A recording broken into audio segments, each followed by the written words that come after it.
மறுகடா வந்தீங்கன்னா நல்லா என்ஜாய் பண்ணலாம். எல்லாமே வேறு லெவலில் இருக்குது. ஒன்று ஒவ்வொரு பிளேஸும் கிளப்பு வித்தியாசமாக இருக்குது.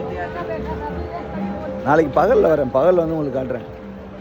நைட்டு சும்மா வந்தேன், அதான் சரி கொஞ்சம் வீடியோஸ்லாம் எடுக்கலான்னு வந்தேன் நைட்டில். அதுவும் நீங்கள் ஞாயிற்றுக்கிழமை மாதிரியா சனி ஞாயிறு மட்டும் வந்தீங்கன்னா வேறு லெவலில் இருக்கும் போல்.